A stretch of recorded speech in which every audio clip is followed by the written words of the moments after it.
Well, hi. How's it going? Right on, right on. Well, welcome to the Neighborhood Bike Shop and another edition of My Bikes.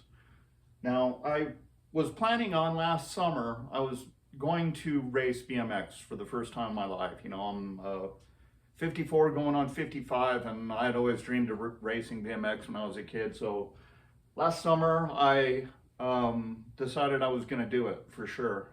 There was a BMX track that went up.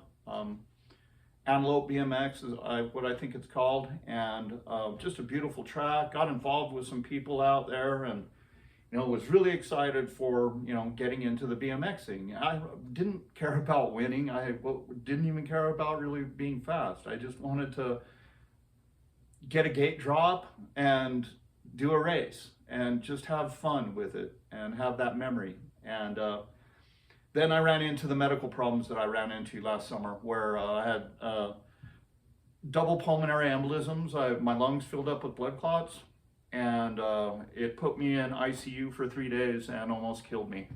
So the BMX thing's kind of gone out the window. And recently I had a gentleman come past here, and Jared, and he's building and owns a huge collection of just awesome BMX bikes and parts.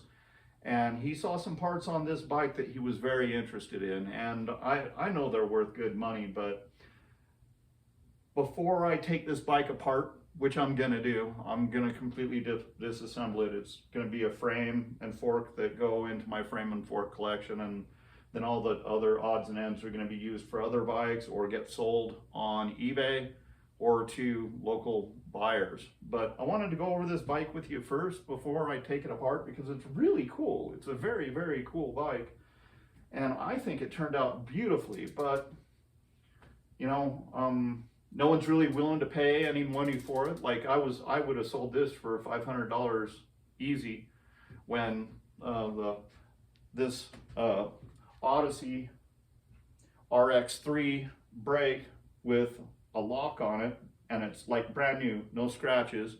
Only thing that's wrong with it is it doesn't have the original backing plate. I had to use a different one, but it worked out perfectly fine. I can get $250 up to $300 just for the brake lever. And then it's got a White Industries 18 by 16 freewheel on it. And that freewheel's I can get, even though it's barely been used, I can still get $130 out of it. And then I have these Sunshine hubs, vintage Sunshine hubs from Japan. And those are going for about, depending on the quality, between $250 and $400 for a pair of those hubs. So just the hubs, the freewheel, and the brake lever puts it in the $700 or $800 value range. Never mind the Z1 Haro frame that is just totally cool looking. It's got a couple rough spots on it, but I've been getting into chrome polishing, and I think a lot of it can be brought back and brightened right up. But anyhow, I'll quit talking about the bike. I'll grab the camera and turn it around and show you some of the cool parts before this thing gets taken apart. Right on. All right, so here was my BMX bike. I was going to race some BMX on it, and I never got around to it. There's a little bit of a story behind this bike. I was working at a community organization a couple of years back, and one of my friends there at the time, this bike had come in, and it was just a tangled mess.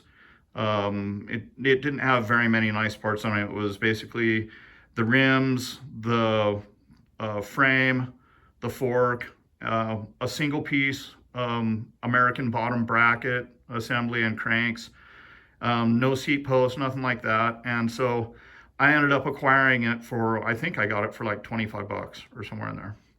But it was my friend that gave me the heads up on this. His name was Jeremiah, just a young kid. And shortly after,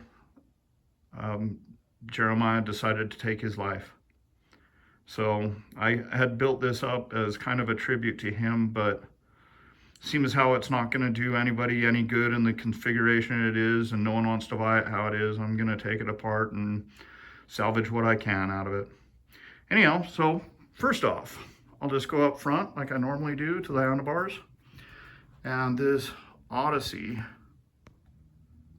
brake lever is just awesome.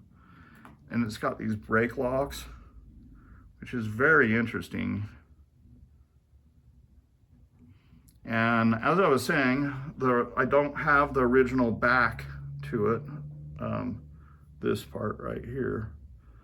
But I found one that works perfectly with it, that lines up perfectly with it, and you know, it makes it work. So there we go. That's pretty good. And then I had this cool old school cable housing. Now this is not lined. And so to make this kind of cable housing work very well, you have to put a liner in it, which is kind of a pain in the butt. But, you know, you do what you gotta do. And then I have these cool bars on here. I think they were Salt Plus. Yeah, pretty sweet bars.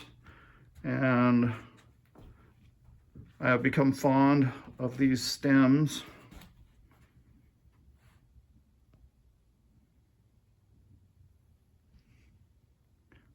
I think Promax makes some really nice stuff. Very clean, very clean.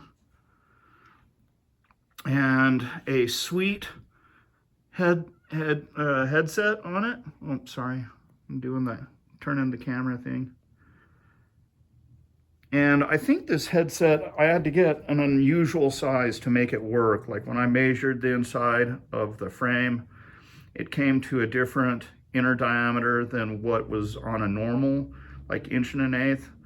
And this may also be a 1-inch stir. I can't remember. When I take it apart, I'll know more. And I am gonna videotape myself taking it apart, but that'll be a separate issue of the neighborhood bike shop. Okay, and then I have this Haro Z1 frame. Beautiful frame. I mean, it's got down by the cranks in the bottom bracket, there's some rust looking stuff. But for the most part, the frame is pretty perfect. And before I go too far, there's this cool feature on the forks. Yeah, there's a skull. Skulls are cool. And then we go to the seat and seat post. And I went with a spider plastic white seat post. Seat, because it will be light, and I figured it would get scratched up. And I think I only paid like seriously like $8 for this seat. And it's proven to be worthy for $8, you know, and that's pretty cool.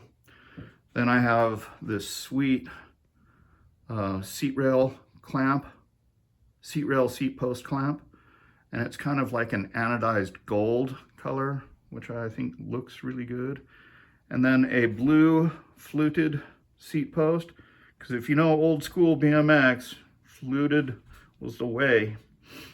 Complemented with a wolf tooth, quick release seat post clamp.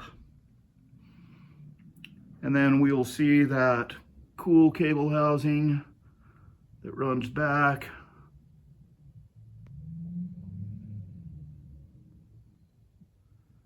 Into the rear brake. But before it gets to the rear brake, I have these cool, I've gone through a phase where I always use these flexi noodles, like cable noodles. They seem to be really, really good ways to kind of terminate things and to go around corners and stuff like that. Then I have some original Diacomp MX brakes. And I guess those brakes are actually worth a little bit of money as well. Not a huge amount, I think like 25, 30 bucks for just the caliper. But still, that's better than a sharp stick in the eye. And then I bought a bunch of these clear brake pads that have anodized aluminum cores in them. They're blue anodized aluminum cores, so they kind of give it a clear and blue kind of contrast. Then we'll go to the drivetrain.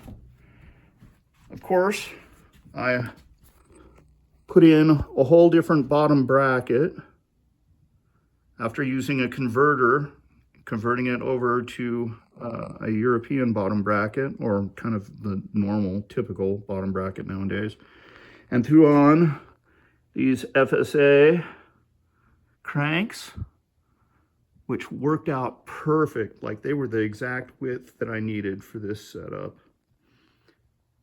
And that bottom bracket really kind of had a way of setting it off and just kind of looking cool. I thought it was really good looking. And then I have some sweet pedals. They're just like the standard kind of BMX platform pedal, pretty typical. I really like these ones. How they anodized them is very, very smooth, and the bearings on them are very nice.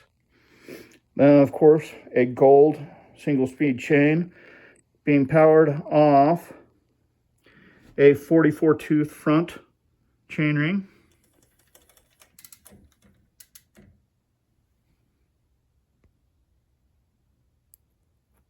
So pretty sweet. And then I wanted some options in the back, like on gearing. And typical is 44/16 is what you'll see on almost all BMX bikes. But I wanted a little bit of room for my old manedness. And so I got a White Industries 18 and 16. So it's got an 18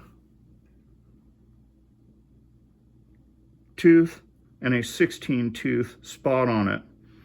You're not supposed to be able to run a single speed chain on the 16 tooth, but I have not had any problem with it. It has been fine. It didn't act funny. It didn't act like it was touching it in any weird way. And I haven't tried the 18, but that's why I left enough room up here so that it could slide forward if I needed it to. And then we go to the cool, I think they're Araya rims. They are whatever the 333 means.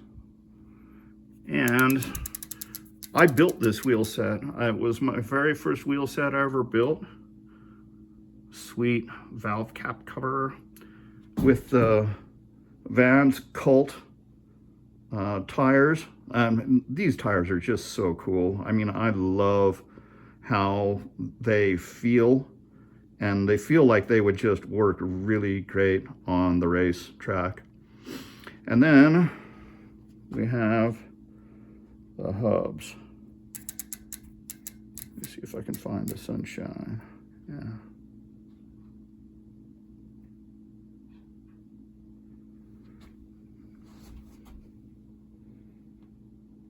It's kind of hard to see that writing on there.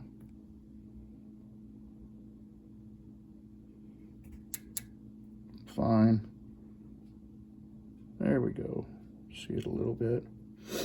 And these hubs just, you know what I'm saying? Just beautiful hubs and wheel set and rims.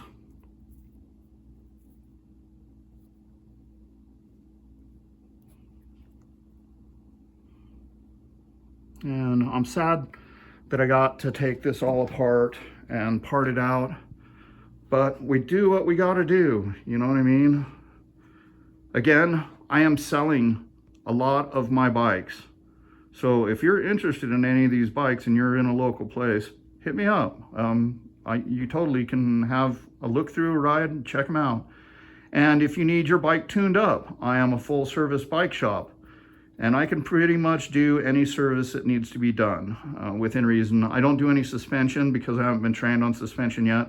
I'm hoping to get a little bit of training on suspension this summer. But other than that, there's my BMX bike that is about to get taken apart, and will be another video on the Neighborhood Bike Shop channel. Anyhow, give me a thanks or give me a like. And I would love it if you would subscribe to my channel and share with others, and keep tuning in, man. Let's keep this going. Okay, only about what, 20 more of my bikes to go. Okay, love you guys. Later.